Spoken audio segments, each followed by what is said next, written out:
literally no offense to anything. They're very proud to cast a Latino actress as Snow White. It makes no sense to me. You're progressive in one way, but you're still making that backward story of 7 dwarves living in a cave. What the are you doing, man? This would have been a lot better if they, had a strong male along with her, a prince, if it wasn't about socialism, if they didn't remove the dwarves, if they had real dwarves. Peter Dinklage destroyed Disney, and it could end up costing the company over $100 million. They're remaking the movie. They just got rid of the dwarfs. Okay, but what do they call them? Why would they get rid of the dwarves, though? Magical creatures. But they have one token dwarf amongst these magical creatures. You actually just went backwards. You actually just erased the dwarfism side of it, the disability, like we're a disability group. You just erase that whole image. The argument should have been from Peter Dinklage. There's power of being on TV. There's power of television. And to put 7 people with dwarfism on camera in a major Disney movie, if the story is offensive, change the story. Don't change the characters. Rachel Zegler has blamed Peter Dinklage for the Snow White disaster. And no, that's not just clickbait. This isn't just another celebrity spat, it's a full-blown Hollywood mess involving million-dollar rewrites, furious fans, and a beloved fairy tale caught in the crossfire. Disney has cast Rachel Zegler to play Snow White, which caused a lot of controversy because Zegler is Hispanic and the character is traditionally German. That controversy is being compared to Halle Bailey's Little Mermaid, which did lose $50 million, making only $555 million in a budget of $250 million. From casting controversies to CGI goblins replacing dwarfs, this film became the poster child for how not to modernize a classic, and now the blame game is in full swing. Peter Dinklage comes into this as when Rachel Zegler was cast, he laughed at Disney saying it's fake progressivism. The reason being that Peter Dinklage, who does have achondroplasia, finds the depiction of the 7 dwarfs very offensive.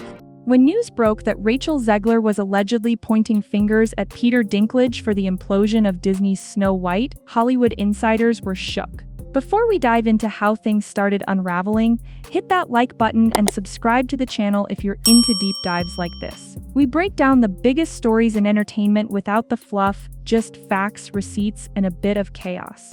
And trust me, you're gonna want to see how this one ends. At first, the film seemed like a surefire win, Disney casting a rising star like Zegler as Snow White, bold move. But fans were already split. Some applauded the studio for casting a Latina actress in the role, while others questioned why Disney was reimagining a German fairy tale to begin with. Still, that was only the beginning.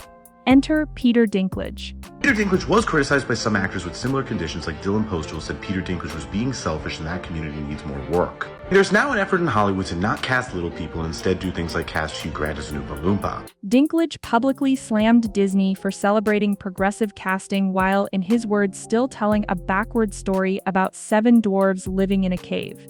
His comments triggered a tidal wave. Suddenly, Disney was backpedaling fast. Rachel Zegler is supposed to play Snow White. She's Latina. It says, literally no offense to anyone, but I was a little taken aback that they were very proud to cast a Latina actress as Snow White, but you're still telling the story of Snow White and the 7 dwarfs. Reports say the studio scrapped the dwarfs altogether, replacing them with ambiguous magical creatures, adding a single token dwarf just to tick a box. The backlash? Immediate. Peter Dinklage said that Disney casting Rachel Zegler is their way to feel good about themselves while ignoring a much bigger problem. Take a step back and look at what you're doing there. It makes no sense to me. You're progressive in one way, but then you're still making that backwards story about 7 dwarves living in a cave together. What the fuck are you doing, man? Have I done nothing to advance the cause from my soapbox? I guess I'm not loud enough. What followed was pure chaos, script rewrites, creative infighting, and a confused cast, most notably Zegler, left to navigate a film that no longer knew what it was trying to be. Behind the scenes, insiders whispered about studio panic, messy edits, and a story that kept shifting beneath the actors' feet. It's this weird thing where he's saying, like, oh, it's bad that we're still doing Snow White and the 7 dwarfs, so he doesn't necessarily want that. But as little people actors, it's like, well, we kind of want to work. We kind of want... Meanwhile, test screenings were reportedly a disaster. Audiences called the film tonally inconsistent and accused it of pushing modern messaging in a way that felt forced and unearned. Or can we just say midgie? Okay. Midget, dwarf, they're out of work. They're replaced by CGI things. Yes. Like, this is just a perfect Imagine example. that. When there's Thing no... one and thing 12. There's no guiding principle, just progress for the sake of progress, and you're just trying to weave around offense after offense. And someone goes like, hey, Seven Dwarfs is offensive to midgets. You're like, oh, okay, so let's just not employ any of them. Yes, Peter Dinklage. Now here's where things get really messy. Rumors started flying that Rachel Zegler was privately furious with Dinklage. Sources claimed she blamed his comments for starting the avalanche. His critique led to rushed rewrites. Those rewrites broke the story. And suddenly, she was the face of a crumbling production. With Snow White, let's go through this, right? There's no prince. Woman doesn't need a prince. Oh, Lord. Really? Okay, good Shut luck back then. Whether or not she actually said it, the narrative stuck: Zegler versus Dinklage. And if you think fans didn't run with that, think again. Some backed Dinklage, praising him for speaking out about how people with dwarfism are portrayed in media.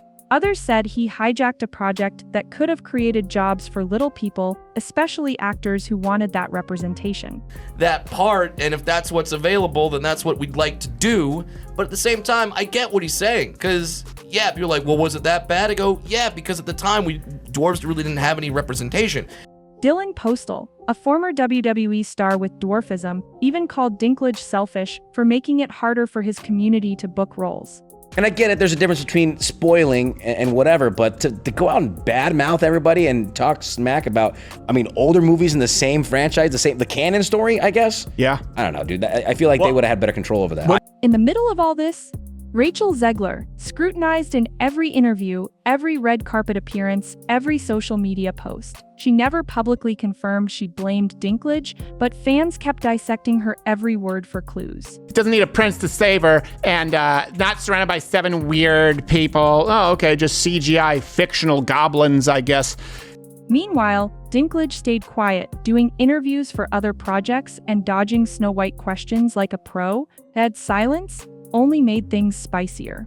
To make matters worse, rumors swirled about legal issues on set, potential confrontations, and even Disney quietly plotting a second Snow White remake with a new cast and new direction. The internet went wild when Jenna Ortega's name got thrown into the mix. Fans started imagining what could have been if the original hadn't collapsed under its own weight. But here's the hard truth. Even if Dinklage's remarks sparked the fire, they weren't the only reason the film tanked. Critics pointed to heavy-handed messaging, choppy pacing, and a script that couldn't decide if it wanted to be nostalgic or woke. And with so many cooks in the kitchen, it felt like no one was steering the ship. Zegler's alleged frustration? It might have just been the emotional fallout of carrying a film that was doomed before it even premiered. She was young, new to the spotlight, and suddenly the face of one of Disney's most controversial projects. Whether or not she blamed Dinklage out loud, it's not hard to imagine her feeling cornered while the internet picked her apart frame by frame. As the dust settled, Snow White quietly limped into theaters and flopped. Reviews ranged from lukewarm to savage. Audiences said it lacked charm. The dwarfs were unrecognizable, and the plot felt like a Frankenstein's monster of studio notes. What should have been a magical reimagining turned into a masterclass in how not to handle a remake. In the end, the Snow White disaster isn't just about Rachel Zegler or Peter Dinklage. It's a warning to Hollywood nostalgia and modern values can coexist, but not when you're rewriting a fairy tale on the fly while the internet watches. And when actors become symbols for bigger debates, the fallout gets personal, fast. Hollywood's biggest failures always leave behind a trail of lessons, and this one's still smoldering. If you want more no-fluff breakdowns of celebrity chaos and studio meltdowns, you know what to do. Hit that like, smash subscribe, and stay tuned, because in this business, today's disaster is tomorrow's headline.